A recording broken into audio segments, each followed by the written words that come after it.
السلام علیکم ورحمۃ اللہ وبرکاتہ۔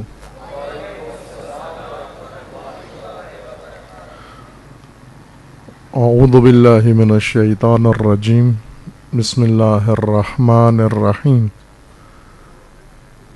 الحمد للہ والصلاة والسلام علی رسول اللہ وآلہ آل اللہ واللعنۃ الدائمۃ علی اعدائہم اعداء اللہ من یوم عداوتہم الی یوم لقاء اللہ۔ اما بعد، فقال اللہ تبارک و تعالی فی کتابہ المجید و فرقانہ الحمید، اعوذ باللہ من الشیطان الرجیم، الحق من ربک فلا تکن من الممترین، فمن حاجک فیہ من بعد ما جاءک من العلم فقل تعالوا ندعو ابناءنا وابناءکم ونساءنا ونساءکم وانفسنا وانفسکم ثم نبتہل فنجعل لعنۃ اللہ علی الکاذبین۔ صدق اللہ العلی العظیم۔ ایام مباہلہ و ایام فتح دین و نصرت دین بر نصرانیت و اہل نجران و حقانیت و جلوہ اہل بیت اس روئے زمین پر و تمام اہل عالم کے بالمقابل آپ تمام حاضرین و تمام راہروان راہ ولایت و امامت کو تبریک و تہنیت عرض ہے۔ قرآن کریم میں خداوند تبارک و تعالی نے سورہ مبارکہ آل عمران میں آیا 60 میں اور اس سے قبل اور اس کے بعد کی آیات میں اس عظیم واقعہ و ماجرا کی تفصیل ذکر فرمائی ہے، جو یوم مباہلہ کے نام سے حکومت الہی و نظام الہی و نظام امامت و رسالت رسول اللہ کی قیادت و راہبری میں برپائی کے بعد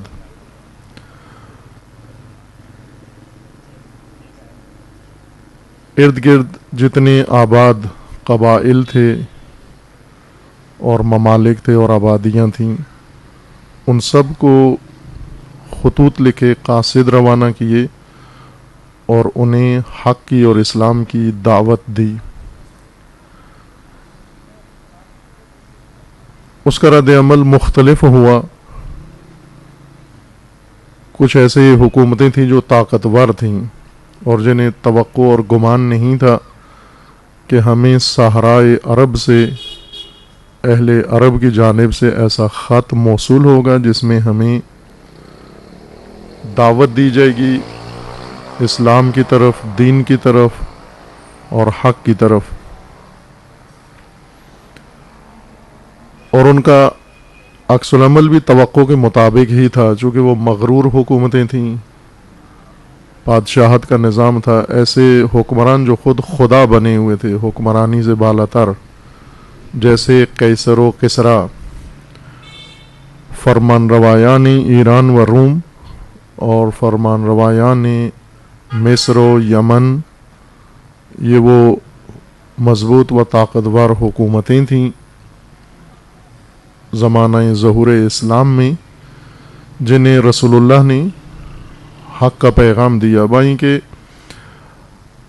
رسول اللہ کا نظام حکومت و نظام ولایت، اللہ تعالیٰ کا بیان کیا ہوا نظام فقط مدینہ کے اندر تھا، ایک چھوٹی سی آبادی اور بستی کے اندر۔ وہی ملک بھی تھا اور وہی مملکت بھی تھی اور وہی دارالخلافہ بھی تھا، اور ارد گرد قبائل تھے بعض۔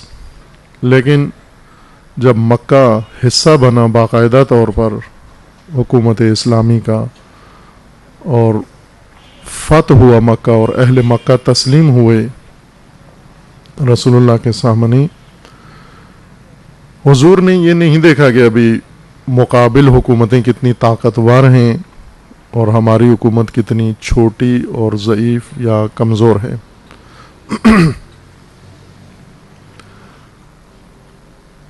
بلکہ فوراً اسی ابتدائی ایام کے اندر کہ ابھی حکومت مدینہ کے اندر زیادہ مضبوط و مستحکم نہیں ہوئی تھی، ابتدائی ایام تھے، حضور نے اس فرصت کو غنیمت جانا اور پیغام حق و پیغام توحید تمام دنیا کے اطراف و اکناف میں پہنچایا اور قاصد روانہ کیے. ہر بادشاہ نے اور حکومت نے نبی اکرم صلی اللہ علیہ وآلہ وسلم کے پیغام کا الگ سے رد عمل دکھایا. حبشہ میں الگ رد عمل ہوا، ایران میں ایک الگ رد عمل ہوا، روم میں ایک منفرد عمل ہوا، مصر میں مختلف ممالک، قبائل اور علاقوں میں یہ پیغام گیا. از جملہ یہ پیغام حضرت کا بعض علاقوں میں مکتوب صورت میں تھا اور بعض علاقوں میں فقط مبلغین کو سمجھایا گیا تھا، اور وہ شفاہن یہ پیغام حضور کا لے کر گئے اور انہیں پہنچایا. ایک علاقہ نجران کے نام سے یمن اور حجاز کی سرحد پر واقع ہے، آج بھی ہے، اور جنگی علاقہ بن گیا ہے آج کل، اور یمنی فورس نے اس پہ قبضہ کر لیا ہے. گزشتہ 1-2 ہفتے پہلے جنگی علاقہ ہے. اس وقت آل سعود اور یمن کے لوگوں کے درمیان جو نبرد ہو رہی ہے، جنگ ہو رہی ہے، اور جس میں بہت تباہی ہوئی ہے، ہلاکت عورتیں اور بچوں کی، جس کو پوری دنیا کا میڈیا بالکل نظر انداز کیے ہوئے اس ظلم و ستم کو جو یمن میں ہو رہا ہے. باہر کے بھی نجران آج بھی خبروں کا موضوع ہے. آپ جغرافیے میں جا کر تلاش کر سکتے ہیں کہ نجران کہاں ہے. نجران میں حجاز کے سرحد پر، جہاں حجاز کا علاقہ ختم ہوتا ہے اور یمن شروع ہوتا ہے وہاں سے، اسی سرحد کے اوپر حجاز کے حصے میں، حجاز کے جز ہے نجران، یہاں مسیحی آباد تھے، حضرت عیسیٰ کے پیروکار، انجیل کو ماننے والے. باقی حجاز میں زیادہ اکثریت بت پرستوں کی تھی. اسلام سے پہلے کی بات ہو رہی ہے. بت پرست لوگ تھے جو بتوں کو پوجتے تھے، اور ایک اقلیت ان سے کمتر لوگ یہود تھے، حضرت موسیٰ کے پیروکار اور تورات کو ماننے والے. ان سب کو حضور نے، بت پرستوں کو بھی، اہل تورات کو بھی اور اہل انجیل کو بھی، اسلام کا پیغام بھیجا. و از جملہ عیسائی آبادی جو تنہا آبادی تھی پورے حجاز کے اندر، باقی علاقوں میں عیسائی نہیں تھے، یہود تھے اور بت پرست. نجران میں مسیحی آباد تھے. ان کے افراد وہاں، یہ بت پرست تھے پہلے، تاریخی لحاظ سے اہل نجران یہ عیسائی بت پرست تھے، لیکن کسی مبلغ کی وجہ سے، پہنچنے کی وجہ سے انہوں نے بت پرستی چھوڑ دی اور عیسائیت قبول کر لی. چونکہ عیسائیت میں تبلیغ سب سے قوی عمل ہے. تبلیغ کا جتنا مضبوط سلسلہ اور مسلسل سلسلہ عیسائیت کے اندر ہے، آج بھی اتنا کسی اور مذہب کے اندر نہیں ہے. تبلیغ کرتے ہیں مسلسل مختلف طریقوں سے اپنے مذہب کی. بائیں کہ سیکولرزم کے بعد عیسائیت کی کمر توڑ دی گئی ہے، لبرلزم نے روح نکال لی ہے عیسائیت سے اور اس کی جگہ پر بے دینی آ گئی ہے، لیکن اس کے باوجود بھی عیسائیت کا تبلیغی سلسلہ آج بھی برتر ہے باقی تمام مذاہب کے پیروکاروں کی نسبت. یہود سرے سے اپنے مذہب کی تبلیغ ہی نہیں کرتے، وہ نہیں پھیلاتے، پسند نہیں کرتے کہ پست لوگ یہودی ہو جائیں. وہ دوسروں کو کہتے ہیں یہود برتر قوم کا مذہب ہے، اعلیٰ نسل کا مذہب ہے، اور یہود کے علاوہ، بنی اسرائیل کے علاوہ باقی سب پست گھٹیا نسل کے لوگ ہیں، اس لیے یہودی ہونے کا ان کو حق ہی نہیں ہے کہ وہ یہود ہو جائیں. وہ تبلیغ بھی نہیں کرتے اپنے مذہب کی، عیسائی کرتے ہیں. لہذا آج عیسائیت دنیا کے آبادی کے تناسب کو بگاڑ رہی ہے، اور انہوں نے علاقے مختلف انتخاب کیے ہوئے ہیں جہاں جا کر انہوں نے این جی اوز کی مدد سے مبلغین بھیجتے ہیں. پہلے آٹا تقسیم کرتے ہیں، گندم تقسیم کرتے ہیں، چاول تقسیم کرتے ہیں، سلائی مشینیں تقسیم کرتے ہیں، اور آہستہ آہستہ یہی لوگ جو ان کے مبلغین ہوتے ہیں واردات اس طرح سے کرتے ہیں. پہلے راشن لے کے جاتے ہیں اور پھر اس کے بعد ان کا اعتقاد بدل دیتے ہیں. ہندوستان میں بہت بڑی جمعیت مسیحیت کے معتقد ہیں اور باقی علاقوں میں جاری ہے ان کا سلسلہ. اب یہ نہیں وضاحت، یا کم از کم میرے مطالعہ میں نہیں آئی کہ نجران میں کون سا مبلغ عیسائیت کا گیا تھا، چونکہ عیسائی روم میں تھے. روم بالکل مخالف سمت میں ہے، موجودہ شام، لبنان، اردن، فلسطین، اور یہ علاقہ یہ روم تک کہلاتا تھا. یہ سب روم کا حصہ تھا.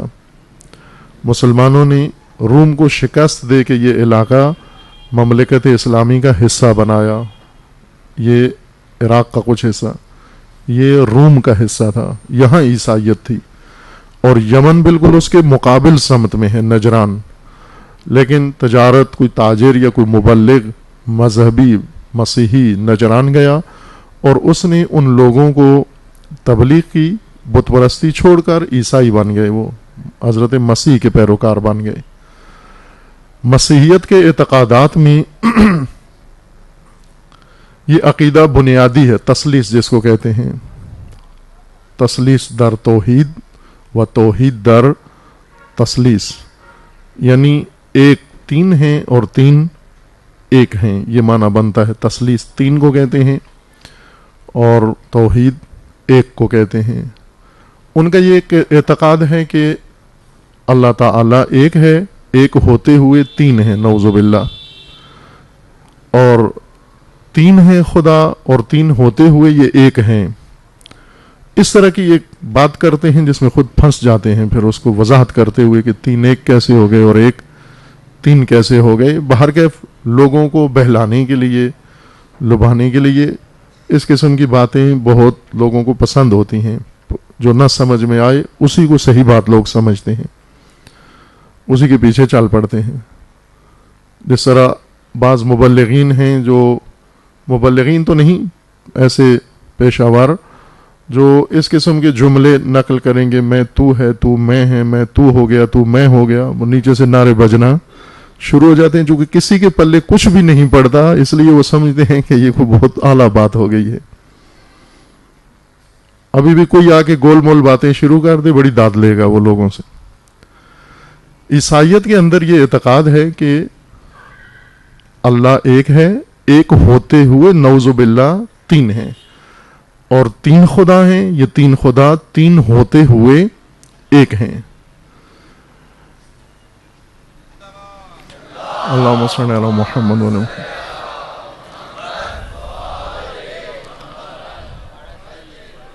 بالے. یہ ان کا اعتقاد ہے. اس کا مطلب یہ ہے توحید در تثلیث و تثلیث در توحید، کہ خدا واحد، وہ اللہ ذات خدا، وہ بھی خدا ہے. مریم مقدس وہ بھی خدا ہیں، الوہیت کا درجہ ان کو حاصل ہے. اور مسیح مقدس کو بھی الوہیت کا درجہ حاصل ہے. الیاذ باللہ. خوب یہ نقل کفر و نقل شرک نہ باشد. یہ ان کا اعتقاد ہے، ابھی بھی یہی اعتقاد ہے ان کا. اس وجہ سے کہ حضرت عیسیٰ بغیر والد کے پیدا ہوئے. ان کا یہ کہنا ہے کہ عیسیٰ کا کوئی والد نہیں ہے بندوں میں سے، انسانوں میں سے، لیکن والد ہے. انسانوں میں سے کوئی والد نہیں ہے. جب ایک بچہ پیدا ہوا ہے اور انسانوں میں سے کوئی بھی اس کا باپ نہیں ہے، والد نہیں ہے، تو لا محالہ اللہ اس کا والد ہے، نعوذ باللہ خدا اس کا والد ہے. اس لیے حضرت عیسیٰ کو کہتے ہیں ابن اللہ، اللہ کا فرزند، اللہ کا بیٹا. یہ ایک اعتقاد ہے ان کا. ابن اللہ ہی کہہ سکتے ہیں، عیسیٰ ابن اللہ ہی، مسیح ابن اللہ ہی عقیدہ رکھتے ہیں. اور ادھر سے یہ بھی اعتقاد ہے کہ نعوذ باللہ اللہ حلول کیے ہوئے ہے ماریا کے اندر، مریم کے اندر، وجود مریم میں خدا حلول کیے ہوئے ہے. اور خدا جب مریم میں حلول کر گیا ہے تو خدا و مریم ایک ہو گئے ہیں دونوں. اور مریم کے بطن سے عیسیٰ پیدا ہوئے ہیں، پس اللہ عیسیٰ کے اندر بھی حلول کیے ہوئے ہیں، اور عیسیٰ اور خدا ایک ہو گئے دونوں. پس اس طرح تین بن جاتے ہیں، اللہ، مریم اور عیسیٰ. چونکہ اللہ نعوذ باللہ حلول کیے ہوئے ان دو کے اندر، پس یہ ایک ہیں، چونکہ خدا ان دونوں کے اندر ہے. اور تین بھی ہیں، یہ تین ہوتے ہوئے ایک ہیں اور ایک ہوتے ہوئے تین ہیں. یہ ان کا اعتقاد ہے. لہٰذا کبھی کہتے ہیں کہ نعوذ باللہ عیسیٰ خدا ہے، اور کبھی کہتے ہیں عیسیٰ ابن اللہ ہے. یہ ان کا مرکزی عقیدہ ہے. باقی ان کے اور آخرت کے بارے میں اعتقاد ہے، نبیوں کے بارے میں اعتقاد ہے، کتابوں کے بارے میں عقیدہ ہے، فرشتوں کے بارے میں عقیدہ ہے. مختلف اپنے طور کا عقیدہ ہے ان کا، اپنی کتاب کے مطابق اور اپنی تعلیمات کے مطابق.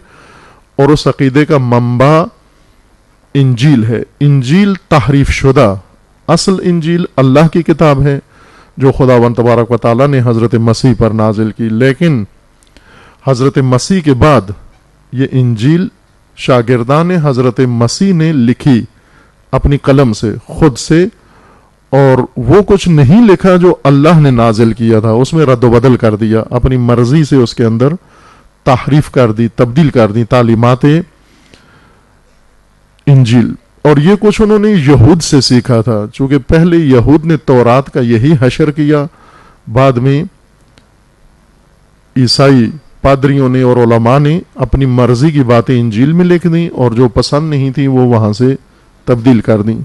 تحریف شدہ انجیل. اور کئی لوگوں نے لکھی، تقریباً 7 نسخے اس وقت تھے، لیکن آج زیادہ ہو گئے ہیں. ہر بڑا اسقف یا عالم آیا، پادری، عیسائیت کا مجتہد، اور اس نے آ کر نئی انجیل تدوین کی.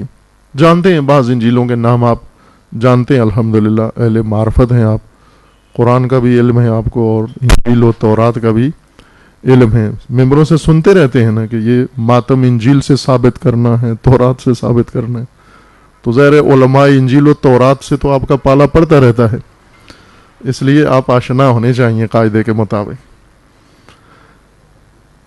تحریف شدہ انجیل ان کا منبع ہے، تعلیمات ان کے مذہب اس کے اندر موجود ہیں.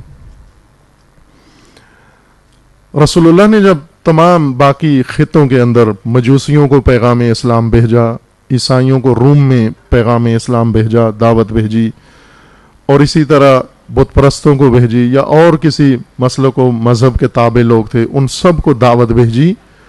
از جملہ ان اہل نجران کو، عیسائیوں کو بھی، اس قبیلے کو دعوت بھیجی کہ آپ بھی مسلمان ہو جائیں. خط لکھا جو موجود ہے تاریخ کی کتابوں میں، روایات کے اندر، مختصر سا چند جملوں کا خط ہے کہ آپ کو دعوت دی جاتی ہے کہ آپ دین حق و دین الہی کے تابع ہو جائیں اور اقرار کریں توحید کا، اور رسالت رسول اللہ پر ایمان لے آئیں. جب یہ خط انہیں ملا، اور فتح مکہ کے بعد ان کو ملا، اس خط سے وہ بہت پریشان ہوئے، گھبرائے، چونکہ مسلمان مکہ پر جب غلبہ پایا تو پورے حجاز کے اندر اب پہلے پرواہ نہیں کرتے تھے، سنجیدگی سے نہیں لیتے تھے، لیکن فتح مکہ کے بعد سارے طبقات نہایت سنجیدگی کے ساتھ غور کرتے تھے مسلمانوں کی بات کو. چونکہ پہلے طاقت نہیں تھی، نظریہ تھا لیکن حکومت نہیں تھی، حکومت مضبوط نہیں تھی، حکومت میں مکہ بھی شامل نہیں ہوا تھا. قریش کا محاذ، مشرکین کا مکی محاذ رسول اللہ کے سامنے تھا، اور اس وجہ سے وہ یہ سمجھتے تھے کہ یہ مشرکین آخرکار کامیاب ہو جائیں گے، اور مدینہ میں جو نئی حکومت قائم ہو رہی ہے اسلام کے نام پر، یہ یہیں پہ ختم ہو جائے گی. یہ امیدیں تھیں انہیں. لیکن مکہ کے گرنے کے بعد، سقوط کے بعد، وہ مکہ کے تسلیم ہونے کے بعد، ان قبائل نے اور ان لوگوں نے اسلام کے پیغام کو، رسول اللہ کے پیغام کو بہت جدی و سنجیدگی سے لیا. انہوں نے فوراً ایک وفد بنایا